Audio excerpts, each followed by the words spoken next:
नमस्कार, स्वागत है आप सभी का। मैं हूं पूर्णिमा बोरा और आप देख रहे हैं खबर सच। सबसे पहले मुख्य समाचार। भारत ने एलओसी पर पाक का F-16 विमान मार गिराया। पाकिस्तान का दावा, 2 भारतीय विमान मार गिराए, पायलटों को पकड़ा। विदेशी मंत्रालय ने 1 पायलट लापता होने की पुष्टि। राजस्थान के सरहदी इलाकों में पाक की हलचल तेज। बॉर्डर पर कार्यरत राज्य कर्मचारियों को बिना अनुमति मुख्यालय छोड़ने पर लगाई रोक। बॉर्डर सिक्योरिटी को लेकर मुख्यमंत्री अशोक गहलोत ने उच्च स्तरीय बैठक बुलाई। अजमेर के MDS यूनिवर्सिटी में कार्यवाहक वीसी मामले में नहीं हो सका निर्णय। जय नारायण व्यास विश्वविद्यालय में 2 वर्ष पूर्व शिक्षक भर्ती घोटाले में बर्खास्त किए गए 34 शिक्षकों की बर्खास्तगी पर लगाई रोक 12 मार्च तक बढ़ी। मल्टी लेवल पार्किंग पर नगर निगम नए टेंडर करेगा आमंत्रित। ट्विटर के CEO जैक डोर्सी के खिलाफ दायर FIR को डोर्सी की ओर से निरस्त करवाने के संबंध में दायर मामले की सुनवाई 26 मार्च तक टली। All India railway men's federation के मजदूर नेता उमरा अमल पुरोहित की पंचम पुण्यतिथि पर रक्तदान शिविर का आयोजन। युवा सांस्कृतिक प्रतिभा खोज महोत्सव शुरू। बीएड के छात्राओं ने किया पाठ्यक्रम को लेकर प्रदर्शन। सोहनलाल मनिहार स्कूल में वार्षिकोत्सव आयोजित। NHMR कर्मियों ने 8 सूत्री मांग को लेकर कलेक्ट्रेट में दिया धरना। सुनिए, ब्रेकफास्ट में क्या बनाऊं? बेहतरीन पोहे बना लो। ओके, और लंच में क्या खाना पसंद करेंगे? बेहतरीन पोहे। अच्छा जी, और डिनर में? अब जब बेहतरीन ही है तो पोहे ही बना लो। आप भी ना। बेहतरीन पोहा, टेस्ट भी हेल्थ भी। अब समाचार विस्तार से। पाकिस्तान के बालाकोट में वायुसेना के हवाई हमले से बौखलाए पाकिस्तान ने आज बुधवार से भारत के हवाई क्षेत्र का उल्लंघन कर दिया। उसके 3 विमान पुंछ और राजौरी में घुस आए। हालांकि भारत की त्वरित कार्रवाई में पाकिस्तान का F-16 लड़ाकू विमान गिरा दिया गया। हाई अलर्ट जारी कर कई एयरपोर्ट बंद किए थे, जिसे बाद में चालू कर दिया गया। जम्मू कश्मीर के बडगाम में आज बुधवार को भारतीय वायुसेना का लड़ाकू विमान मिग क्रैश हो गया। इस हादसे में 2 पायलटों की मौत हो गई। वहीं पाकिस्तान की सेना दूसरी ओर दावा कर रही है कि पाकिस्तान ने 2 भारतीय विमानों को मार गिराया है। पाक सेना का दावा है कि उसने 2 पायलटों को जिंदा पकड़ा है। आपको बता दें कि एक विमान बड़गांव में गिरा है, जबकि दूसरा विमान पाकिस्तान सीमा में गिरा है। वहीं विदेश मंत्रालय ने कहा, भारतीय वायुसेना ने पाकिस्तान के एक फाइटर एयरक्राफ्ट को मार गिराया है। इस दौरान हमारा MiG-21 विमान क्रैश हो गया। इस कार्रवाई में एक पायलट लापता है। पाकिस्तान ये कह रहा है कि पायलट उसकी गिरफ्त में है। हम तथ्यों की जाँच कर रहे हैं। Readiness and alertness, Pakistan's attempts were foiled successfully. The Pakistan Air Force was detected and the Indian Air Force responded instantly. In that aerial engagement, 1 Pakistan Air Force fighter aircraft was shot down by a MiG-21 Bison of the Indian Air Force. The Pakistani aircraft was seen by ground forces falling from the sky on the Pakistan side. In this engagement, we have unfortunately lost 1 MiG-21. The pilot is missing in action. Pakistan has claimed that he is in their custody. We are ascertaining the facts.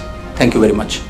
Pulwama में आतंकी हमले की जवाबी कार्रवाई में कल मंगलवार तड़के भारत की तरफ से किए गए हमले के बाद अब भारत और पाकिस्तान के बीच तनावपूर्ण माहौल बन गया है। दोनों देशों के सरहदी इलाकों में सैन्य हलचलें तेज होने लगी है। राजस्थान से सटी जैसलमेर व श्रीगंगानगर की सरहदें पूरी तरह सील कर दी गई हैं। भारत पाकिस्तान के बीच हो रही तनातनी के बीच अब राजस्थान के श्रीगंगानगर के सरहदी इलाकों में धमाकों की आवाज सुनाई दी है। साथ ही भारतीय सीमा के पास पाक सेना के फाइटर प्लेन मंडराते दिखाई दे रहे हैं, जिससे लोगों में दहशत फैल गई है। जिले के गस्सियापुर क्षेत्र में आज धमाकों की आवाजें सुनी गई। सीमा से सटे जैसलमेर, बाड़मेर, श्रीगंगानगर व बीकानेर में कार्यरत सरकारी अधिकारियों व कर्मचारियों के अवकाश निरस्त कर दिए गए हैं।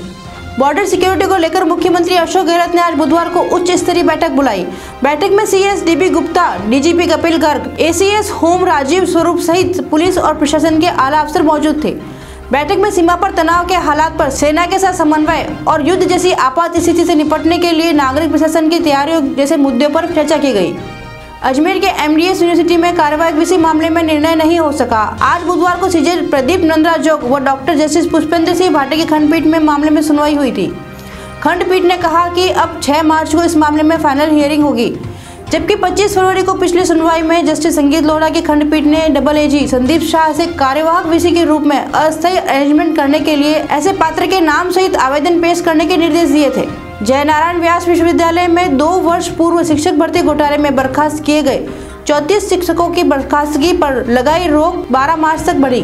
इस मामले में आज बुधवार को जस्टिस संजीव प्रकाश की पीठ में सुनवाई हुई। पीठ ने मामले की सुनवाई 12 मार्च तक स्थगित की। साथ ही याचिकाकर्ताओं के पक्ष में जारी अंतरिम आदेश की अवधि तब तक के लिए बढ़ गई।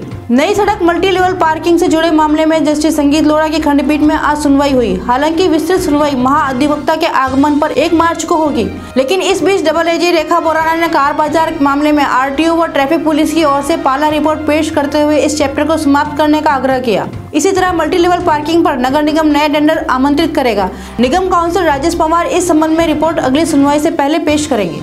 ब्राह्मण समाज के खिलाफ ट्वीट करने पर ट्विटर के CEO जैक डोर्से के खिलाफ दायर FIR को डोर्से की ओर से निरस्त करवाने के संबंध में दायर मामले की सुनवाई 26 मार्च तक टली। CRPC की धारा 482 के तहत दायर विविध आपराधिक याचिका की बुधवार को डॉक्टर जस्टिस PS भाटे की पीठ में सुनवाई हुई। सुनवाई में राजकीय अधिवक्ता की ओर से कहा गया कि मामले में अनुसंधान शेष है, इसलिए समय दिया जाए। इस पर पीठ ने मामले की सुनवाई 26 मार्च तक स्थगित कर दी। North western railway employees union के बैनर तले आज बुधवार को all India railway men's federation के मजदूर नेता उमरामुल पुरोहित की पंचम पुण्यतिथि पर रक्तदान शिविर आयोजित किया गया। यह शिविर north western railway employees union Jodhpur के मंडल कार्यालय प्रांगण में लगाया गया।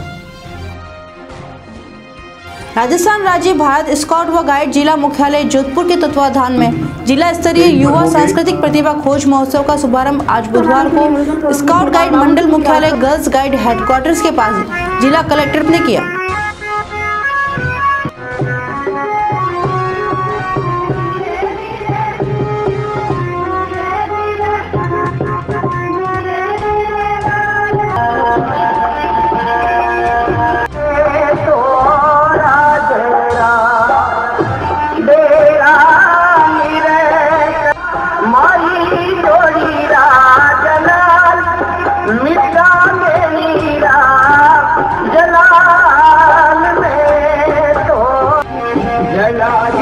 और इसका हमारा उद्देश्य है कि जो युवा कलाकार जिनकी अच्छी कला है, अच्छी प्रतिभा लिए हुए हैं और इनको मंच नहीं मिल रहा है, जिनको मार्गदर्शन नहीं मिल रहा है, मोटिवेशन नहीं मिल रहा है, उनको प्रेरित करके हम आगे लाने का प्रयास कर रहे हैं ताकि उनको मंच मिल सके। और आज जो हमारा आयोजन है ये जिला स्तरीय प्रोग्राम है जिसमें जोधपुर जिले के 16 ब्लॉक के जो युवा कलाकार जो ब्लॉक स्तर पर प्रथम स्थान प्राप्त किया था वो जिला स्तरीय महोत्सव में भाग लेंगे। जयनारायण व्यास विश्वविद्यालय के B.Ed के छात्रों ने पाठ्यक्रम को लेकर आज बुधवार को प्रदर्शन किया। हम हमारा हक मांगते, भीख मांगते, हम हमारा हक मांगते, किसी से भीख मांगते, हम हमारा हक मांगते, किसी से भीख मांगते। हम 4 यूनिवर्सिटी का सिलेबस लेके आए हैं। MDSU अजमेर, राजस्थान विश्वविद्यालय और मोहनलाल सुखाड़िया उदयपुर और MGMC बीकानेर, महाराजा गंगा सिंह यूनिवर्सिटी बीकानेर। 4 विश्वविद्यालय में 36% अंकों के साथ विद्यार्थियों को BSc B.Ed में पास किया जाता है। जयनारायण व्यास विश्वविद्यालय है राजस्थान का हिस्सा है और जोधपुर एक महानगर उसमें है, लेकिन पता नहीं जयनारायण व्यास विश्वविद्यालय में 4 विश्वविद्यालयों से अलग पाठ्यक्रम चला जा रहा है। चाहे विश्वविद्यालय प्रशासन की तानाशाही मानी जाए, चाहे विश्वविद्यालय की प्रशासन की मनमर्जी मानी जाए। सोनलाल मनियार स्कूल में आज बुधवार को फेयरवेल पार्टी का आयोजन हुआ। कार्यक्रम में फैशन शो के दौरान छात्राओं ने रैंप वॉक किया।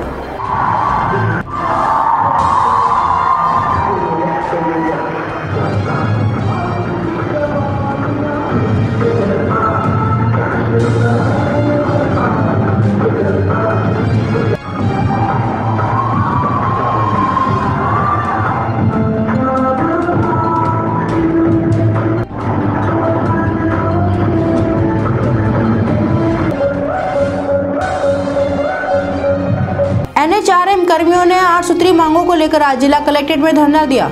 समायोजन की मांग, वेतन विसंगति दूर करने जैसी मांगों को लेकर धरना दिया। इसके चलते चिकित्सा व्यवस्था लड़खड़ाई।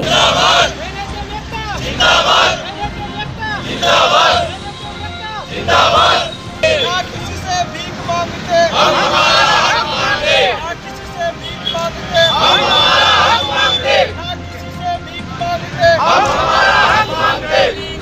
मिशन से सब लोग संविदा कार्मिक पिछले 10-12 साल से संविदा पर कार्य कर रहे हैं और हम लोग अपनी मांगों को लेकर 26 तारीख से सामूहिक अवकाश पे हैं, जिसमें हम लोगों की मुख्य मांगें हैं जो समायोजन की हैं, जो पिछले 10-12 साल से हम संविदा पे काम कर रहे हैं। तो सरकार से यही हमारा आग्रह है कि हमें जल्दी से जल्दी समायोजन कर परमानेंट करें।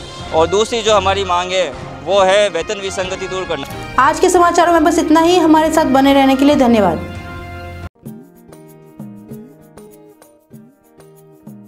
बहू, हमारे जमाने में तो हम खुद चुन चुन कर गेहूं लाते थे और साफ करके पिसवाते थे। आज के जमाने में ऐसी शुद्धता कहाँ। आजकल की बहुओं को देखो, पैकेट खोलो और आटा तैयार। मम्मी जी, वही पुराने जमाने की शुद्धता अब नए जमाने में श्री मुकुट शुद्ध चक्की आटे में मिलती है, जिसमें गेहूं को 5 चरणों में साफ करके बनाया जाता है और जो अंतर्राष्ट्रीय मानकों पर है एकदम खरा। श्री मुकुट आटा, मैदा, सूजी, दलिया व नमक, जो है हर गृहिणी की पहली पसंद।